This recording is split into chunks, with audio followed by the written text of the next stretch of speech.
Сәлем қыздар, жағдайларыңыз қалай? Мен сіздерге бүгін венский вафлидің жасалу жолын айтатын боламын. Бұл вафли өте оңай, қарапайым және маған өте қатты ұнады. Алдында мен сүт құйып істейтінмін. Бұл рецепт басқаша, ішіне қаймақпен істелінеді. Вафлиіміз өте жұмсақ, нәзік болып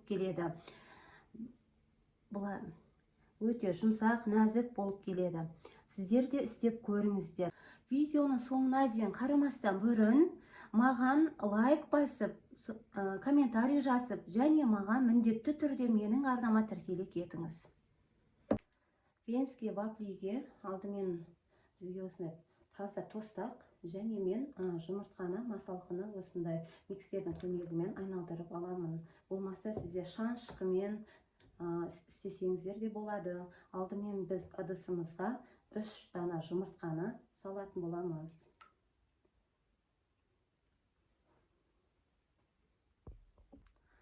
Осы жұмыртқамыздың үстіне осындай лимон қышқылынан кішкене саламыз, себелеп, және үстіне қантымызды, шекерімізді салатын боламыз. Осы масалқылардың барлығын мен описанияда өлшемдерін жазып кететін боламын. Енді жұмыртқаны және шекерімізді миксердің көмегімен айналдырып аламыз.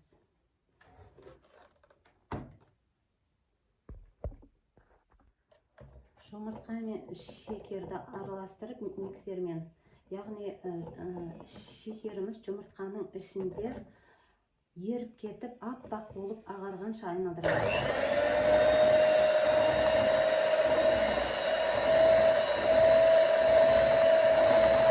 Міне біздің жұмыртқамыз осындай аппақ көпіршік болып, ішіндегі қантты шекер полный еріп, өз массасынан кішкене жоғарылады.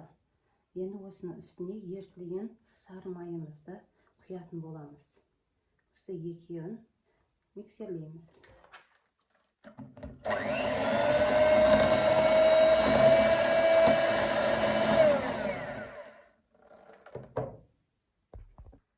Және мен осы вафлидің салмасына осындай қаймақты саламын, 2 қасық.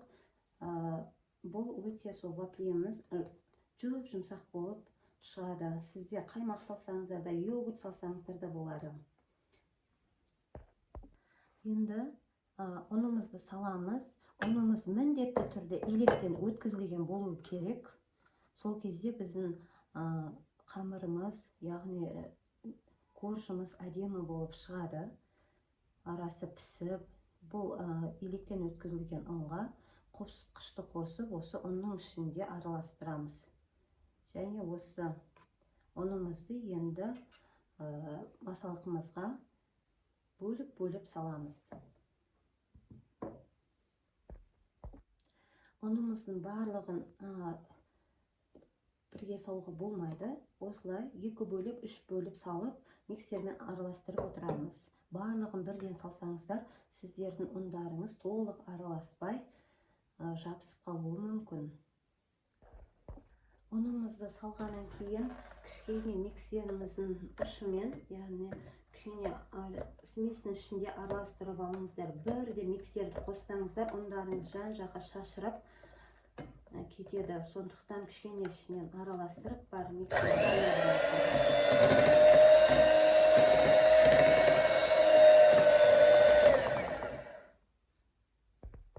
Міне смесіміз, яғни дайын болды. Осындай қоймалжың, қойылау болады. Ұнды қатты көп салмаңыздар. Осы барлық масалқылардың өлшемдерін описание бөліміне жазып қоямын. Тура сол өлшеммен салсаңыздар, әдемі болып шығады. Енді вафельницамызды осылай қыздырып болған соң, ішіне май жағып қойыңыздар. Міндетті түрде, қандай май болса да, тамақ істейтін май болса да, сливочный май болса да, себебі біздің вафлилеріміз жабысып қалмайды.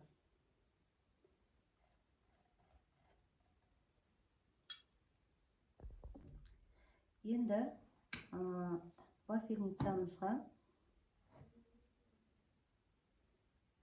2 қасықтан салыңыздар. Бірақ әркімнің вафельницасы әртүрлі вафельницалар бар. Біреулер үлкен болады, біреулер кішкентай болады. Бірақ мен вафельницам кішкентай болғандықтан 2 қасықтан салып жатырмын.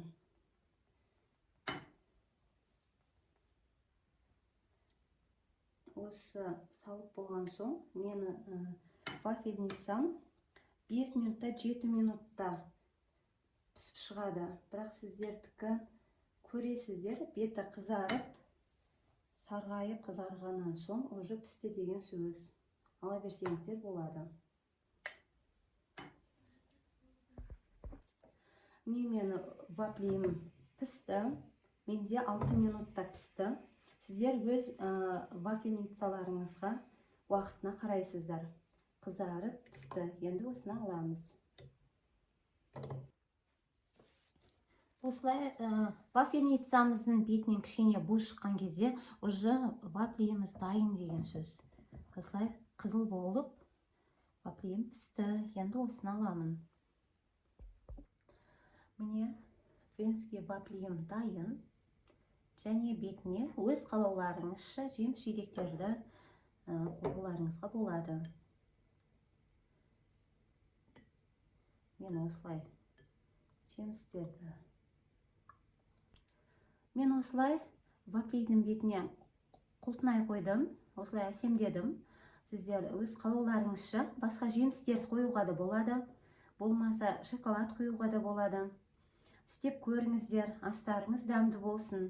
Және маған комментарий жазып, лайк басып, міндетті түрде менің арнама тіркеле кетіңіздер.